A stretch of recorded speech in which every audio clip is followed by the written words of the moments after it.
Yeah, I know, I still have my lights up, but eh, couldn't be bothered to get rid of them. Anyway, another week, another episode of Star Wars The Bad Batch.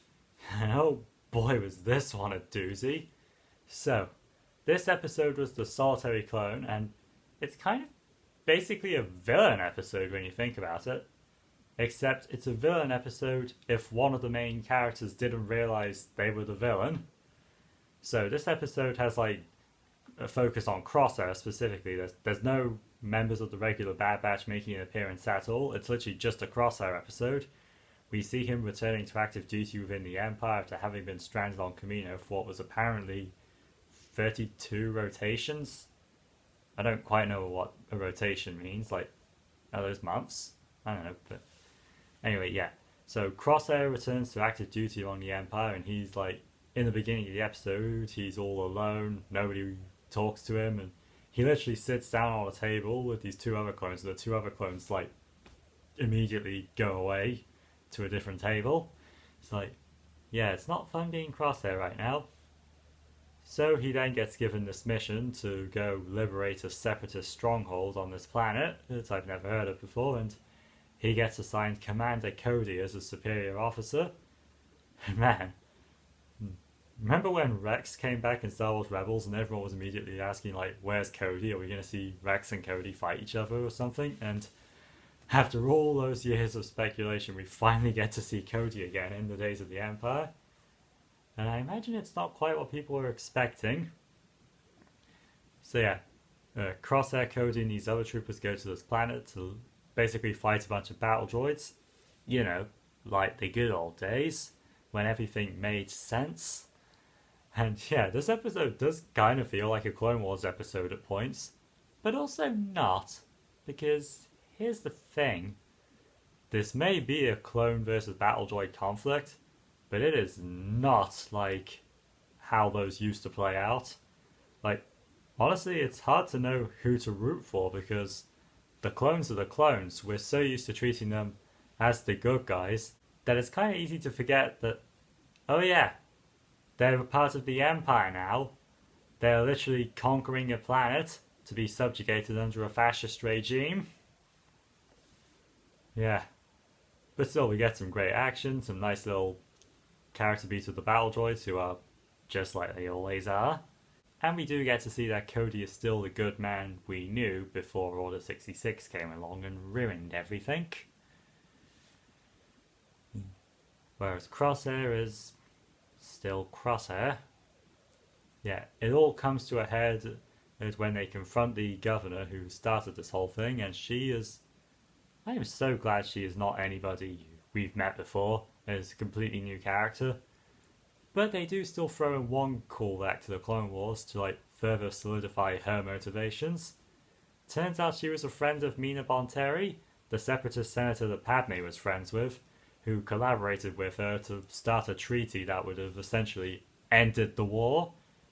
But then stuff happened and Palpatine rejected it. And yeah, that moment apparently was what disillusioned her. So now she believes that peace is never going to be a thing and she's just fighting against the Empire regardless, even if it's very probably hopeless for her to do so. But yeah, a lot of compelling stuff here. And she actually does manage to get through to Cody, where he actually does put down his gun and try to convince her to step down so they could do some negotiations, you know, settle things peacefully. But then this asshole Imperial officer who she was holding captive is like, well, kill her. And Cody's like, what? No, I made a promise to her. And the officer's like, I don't care. And then Crosshair's just like, yeah.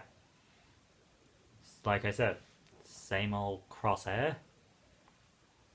And then, of course, in the last few moments of the episode, we see stormtroopers occupying the planet.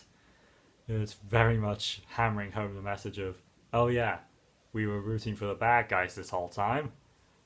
You know, kind of like the ending of Attack of the Clones now I think about it. And then, of course, we get Crosshair and Cody standing by this wall, which I am very sure is a war memorial. Like, I can't read Arabic, so I can't be sure, but I don't know, a big wall with a bunch of words written on it that could easily be soldiers' names. Feels like a war memorial. But yeah, Cody's basically like, you ever think we did the right thing here? And Crosshair's like, we're soldiers, we do what needs to be done. And then Cody's like, yeah, but you know what makes us different from droids?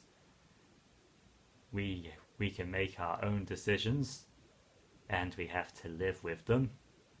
And then he walks off, it cuts to the next day, Crosshair is once again alone, and then was once again dispatched to a new mission.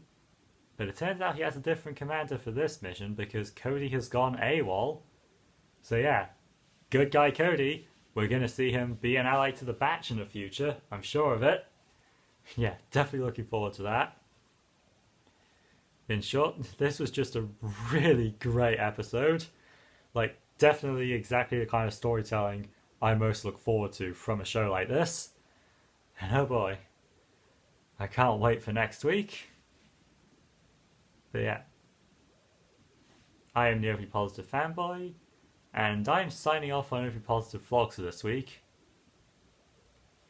But there won't be just the Bad Batch being covered by this show next week, as we have another childhood favourite character returning, even if it's someone who was never a part of my childhood. So long, folks, and remember, it's a harsh world out there, so remember to stay positive once in a while.